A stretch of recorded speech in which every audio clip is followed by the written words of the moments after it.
And ఆంధ్రప్రదేశ్లోనే ఉంటూ అంటే కాకినాడ దగ్గరలో ఉన్నటువంటి పుదుచ్చేరి ప్రాంతానికి సంబంధించినటువంటి కేంద్ర పాలిత ప్రాంతమైనటువంటి యానంలో ఉన్నాము. యానంలో 24వ ఫ్లవర్ షో అయితే అత్యంత వైభవంగా అంగరంగ వైభవంగా అయితే ఇక్కడ జరుగుతుంది. దీనికి సంబంధించి అనేక రకాలైనటువంటి ఫ్లవర్స్ ని ఇక్కడైతే ప్రదర్శన అయితే ఉంచారు. సో దీంతో పాటు కల్చరల్ ప్రోగ్రామ్స్ కూడా జరుగుతున్నాయి. అసలు అవన్నీ ఎలా జరుగుతున్నాయి, ఏం జరుగుతున్నాయి విషయాలు కూడా మనం తెలుసుకుందాం. పదండి.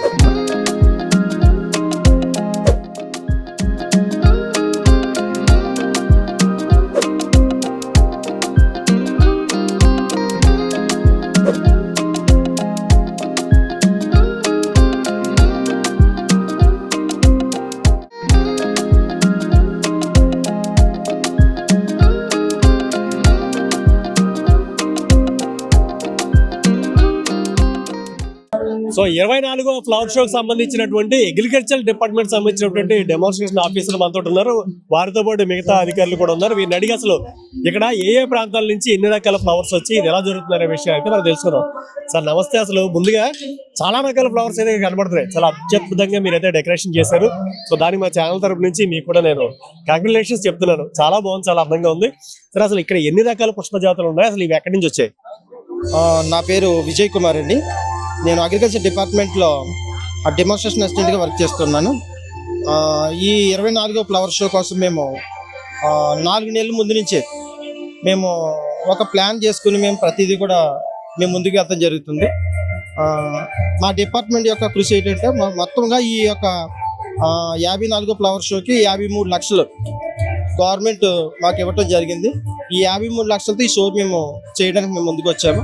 ఈ 53 లక్షలు వచ్చి ఒక 18 లక్షల వరకు వచ్చి ఫ్లవర్స్ మేము పూణే నుంచి అలాగే కడియూ నుంచి అలాగే బెంగళూరు నుంచి మేము తీసుకురావడం జరిగింది. తర్వాత మా డిపార్ట్మెంట్ బొటానికల్ గార్డెన్ అని చెప్పేసి ఉన్నదండి. అందులో మా డిపార్ట్మెంట్ నర్సరీ ఒకటి ఉంది, అగ్రికల్చర్ డిపార్ట్మెంట్ నర్సరీ. ఆ నర్సరీలో కొన్ని మేము సీజనల్ ప్లాంట్స్ ఏవి ఉన్నాయి అన్నీ కూడా ఆ నర్సరీలో మేము డెవలప్ చేయడం జరుగుతుందండి. మాకు వచ్చే స్టాఫ్ ఈ డెవలప్ చేయడానికి అగ్రికల్చర్ డిపార్ట్మెంట్లో 16 మంది అవుట్ సోర్సింగ్ స్టాఫ్ ఉన్నారు, ఫారెస్ట్ గార్డ్స్ వాళ్ళు. అదే వీళ్ళందరూ కలిపి అలాగే మజ్దూర్స్ అందరూ కలిపి ఏం చేస్తారని మేము చేయడం జరిగింది. మా దాంట్లో మేము చేస్తున్నది ఏంటంటే సీజనల్స్ అండి. అంటే మ్యారీగోల్డ్ కానీ, సిలోసియా కానీ, సాల్వియా కానీ, లేదంటే ప్యాంథోరియం కానీ, తర్వాత తరోనియం, ఇవన్నీ కూడా వెరైటీస్ అన్నీ కూడా మేము ఇక్కడ చాలా వరకు చేస్తాము. ఇంచుమించుగా ప్రతి ఇయర్ కూడా మేము ఒక 28,000 వరకు మా నర్సరీలో డెవలప్ చేసేవాళ్ళండి. ఈసారి ఏమైందంటే కొన్ని మొంత తుఫాను వల్ల కొన్ని కారణాల వల్ల అంటే కొంచెం అంతా సీడ్ కూడా డ్యామేజ్ అయ్యే కారణం చేస్తే మేము ఎక్కువగా మా దాని దగ్గర కానీ ఎక్కువగా బయట నుంచి మేము పర్చేస్ చేయడం జరిగిందండి. ఆ పర్చేస్ చేసి మేము తీసుకొచ్చాము. ఇవన్నీ కూడా కాకినాడ దగ్గరలో ఉన్న గార్డెన్ ఏదైతే ఉందో గణపతి గార్డెన్ ఉందో అక్కడి నుంచి చామంతి అన్ని కూడా అక్కడి నుంచి తీసుకొచ్చామండి. ఇవన్నీ కూడా అక్కడి నుంచి తీసుకోవడం జరిగిందండి. ఈ విధంగా మేము ఫ్లవర్ షో చేయడానికి ముఖ్య కారణం ఏంటంటే మా వెనక నడిపిస్తున్నదంతా కూడా సిహెచ్ జోగిరాజు గారండి, డిప్యూటీ డైరెక్టర్ ఆఫ్ అగ్రికల్చర్. ఆయన యొక్క ఆదేశాల మేరకే మేము వర్క్ చేయడం జరుగుతుంది. ఇక్కడ ఆయన మాకు బాగా కోఆపరేట్ చేస్తూ ఉంటారు. దాని మీద మేము ఇంత విధంగా చేయగలుగుతున్నామండి. అంటే ఎన్ని రకాల పుష్ప జాతులు ఉన్నాయండి దీంట్లో? ఇంచుమించుగా ఇక్కడ 14 రకాల పుష్ప జాతులు ఉన్నాయండి. అది మిగిలిన ఐటమ్స్ క్రాటన్స్ అన్ని కలుపుకుంటే అవి ఒక 8 రకాలు ఉన్నాయండి. ఈ విధంగా మేము చేయడం జరుగుతుందండి. అంటే నేను చూస్తే యాక్చువల్గా లైన్ కి బయట కూడా కొన్ని రకాలైనటువంటి ఫ్రూట్స్ అలాగే ఫ్లవర్స్ కనబడుతున్నాయి. అంటే అవన్నీ కూడా ఇలా తీసుకొచ్చినవేనా? ఇవన్నీ కూడా బయట ఏదైతే డిస్ప్లే ఉన్నాయో అందులో ఒక 60% అండి, 60% మేము పూణే ఆ పరిసర ప్రాంతాల్లో తీసుకురావడం జరిగిందండి. అంటే ఫైనల్ గా ఇప్పుడైతే 24 అయిపోయింది, 25వ తారీఖు అంటే మీ ప్రిపరేషన్ ఎలా ఉంటుంది? 25 అయితే మాకు ప్రిపరేషన్ ఏ విధంగా అయితే మేము ముందుకెళ్తున్నాం అంటే అండి, ఇప్పుడు మేము తెలుసుకున్నది ఏంటంటే పబ్లిక్ క్రౌడ్ బాగా ఎక్కువ అవటం వల్ల మేము ఎప్పుడు కూడా ఈ షోకి బ్యాక్ సైడ్ వైట్ క్లాత్ అది వేసి మేము పెడుతూ ఉన్నామండి. దాన్ని బాగా బయటికి డిస్ప్లే వెళ్ళిపోతూ ఉంది. అందుచేత జనం కూడా ఏం జరుగుతుంది లోపల అని చెప్పేసి ఏంటంటే అది చిప్పేసి చూస్తూ ఉన్నారు. అందుచేత మేము నెక్స్ట్ షోకి మేము ఏం చేద్దాం అనుకుంటున్నాం అంటే అండి, ఈ షోకి మొత్తం అంతా కూడా ఐరన్ రేక్ తోటి మేము ఫినిషింగ్ ఇద్దాం అనుకుంటున్నాం. చుట్టూని ఎంట్రన్స్ నుంచి మాత్రం వచ్చేలాగా ఎక్కడ డిస్టర్బెన్స్ లేకుండా ఉండేలా మేము చూడాలనుకుంటున్నాం. ఇంకోటి ఏంటంటే ఎక్కువగా మేము ఇప్పుడు లాస్ట్ టైం వచ్చి మేము 28,000 డెవలప్ చేసామండి. ఈసారి మేము ఒక 35,000 వరకు మేమే డెవలప్ చేద్దాం ఆ నర్సరీలు అని చెప్పేసి మేము అనుకుంటున్నాం. సార్ సుమారు ఈ 2-3 రోజుల్లో ఎంతమంది దీన్ని వీక్షించి ఉండొచ్చు?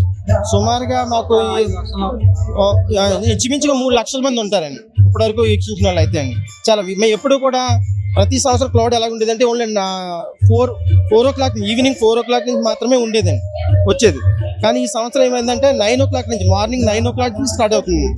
అది కొద్ది మంది రావడం కాదండి, అయితే 9 o'clock ఏ విధంగా అయితే స్టార్ట్ అవుతుందో ఎండింగ్ కూడా అంతమంది జనం వస్తూ ఉన్నారు.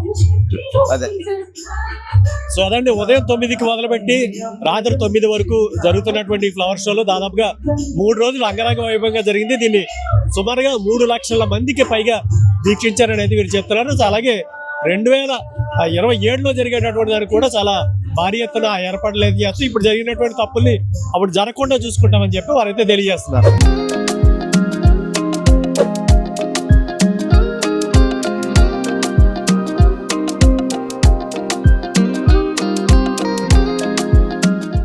సో మనకి అంటే యానం అనేటటువంటిది మనకి ఆంధ్రాలో ఉన్న కూడా చాలా ప్రత్యేకమైనటువంటి కేంద్రపాలిత ప్రాంతం అయితే ఇది.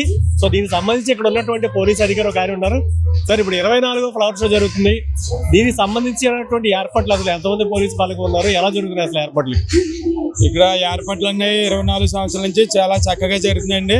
చుట్టుపక్కల ప్రాంతాల నుంచి కాకినాడ, విజయవాడ, విశాఖపట్నం, రాజమండ్రి పరిసర, అమలాపురం, ఎదుర్లంక చాలా ఊర్ల నుంచి వస్తారండి ఇక్కడికి. ఇక్కడ పోలీస్ బందోబస్తు కూడా కలెక్టర్ గారు చెప్పినట్టు, ఎమ్మెల్యే గారు చెప్పినట్టు, మంత్రి గారు చెప్పినట్టు, మా పై అధికారులు చెప్పినట్టు చక్కగా పబ్లిక్ని మర్యాదగా ఎంతో గౌరవంతో వాళ్ళని పంపించి చివరి వరకు కూడా వాళ్ళకి చక్కటి బందోబస్తు ఇచ్చి ఈ ఫల ప్రదర్శన మరియు ఫ్లవర్ షోని ఎంతో జయప్రదం చేసే వరకు కూడా పోలీస్ డిపార్ట్మెంట్ అంతా కూడా ఏకదాటిగా పనిచేసి మంచినీళ్ళు కూడా తాగకుండా ప్రజలకి సేవ చేస్తూ ఉంటామండి. 24 సంవత్సరాల నుంచి ఇదే సేవ చేస్తున్నాం. దీనికి మాకు చాలా ఆనందంగా ఉంటుందండి. ఈ ఫ్లవర్స్ ఎప్పుడు వస్తుందని ఎదురు చూస్తుంటామండి. పబ్లిక్ కూడా అందరూ కూడా చాలా సంతోషంగా చాలా ఆనందంగా ఉంటారండి. ఎందుకంటే ఇది ఈ సంవత్సరం ఉన్నాయి, వచ్చే సంవత్సరం ఉన్నాయి, మారుతూనే ఉంటారండి ఫ్లవర్స్ ఐటమ్స్ కూడా చాలా బాగా ఉంటుంది. పబ్లిక్ కూడా చాలా మర్యాదగా చెప్పినట్టు విని, పోలీస్ చెప్పినట్టు విని, అధికారులు చెప్పినట్టు విని, అగ్రికల్చర్ డిపార్ట్మెంట్ వాళ్ళు చెప్పినట్టు విని చాలా చక్కగా సందర్శకులు అందరూ కూడా ఆనందంగా చూసి సంతోషంగా వెళ్తారండి. మీరు ఇప్పుడు సర్వీస్లోకి వచ్చి ఎన్నాళ్ళు అవుతుంది? నేను సర్వీస్లోకి వచ్చి 27 సంవత్సరాలు అవుతుందండి. 1998లో జాయిన్ అయ్యానండి. సుమారు నుంచి కూడా ఈ 24 ఏళ్ళ నుంచి కూడా ఫ్లవర్ షో చేస్తాం. సో అంటే సుమారు ఎంతమంది పోలీసులతో ఈ బందోబస్తు ఏర్పాటు చేశారు? సుమారు ఒక 150 మంది పోలీసులు వచ్చారండి. పాండిచేరి నుంచి ఒక 40 మంది వచ్చారు. ఒక 200 మంది పోలీసు బందోబస్తు అండి.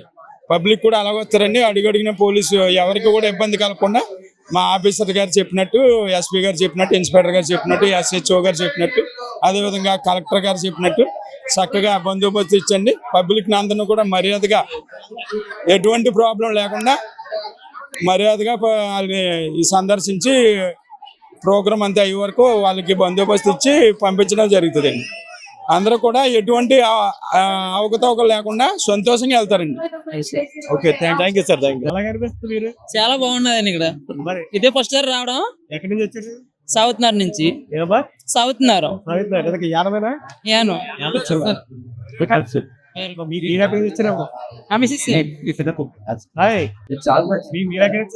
జార్జిపేట నుంచి అండి. జార్జిపేట నుంచా? మీరు ఎప్పటి నుంచి వస్తారు? అప్పుడే ఎట్ని కాల్సి వస్తున్నామండి మేము. అందరూ చెప్తామండి, మమ్మల్ని ఎవరి నుంచి కాకినాడ నుంచి అలా వస్తారండి. వస్తారు. కోలంకండి. ఎప్పుడు చూస్తారు? మేము మా పెళ్ళైన కాడ నుంచి వస్తున్నామండి. 90 years అండి. మీకు అనిపిస్తుంది ఫ్లవర్స్? మీరు ఎక్కడి నుంచి వచ్చారు? విజయవాడ నుంచి వచ్చారు. అది మీకు ఎలా తెలిసింది? మీకు ఇది ఇన్స్టాగ్రామ్ లో చూసి వచ్చారు. ఫస్ట్ టైం ఇది ఫస్ట్ టైం. ఎలా అనిపిస్తుంది? బాగుందండి, బాగుంది. లోపల కూడా ఎలా చేస్తే బాగుంది అనిపించింది. అవును. ఓకే.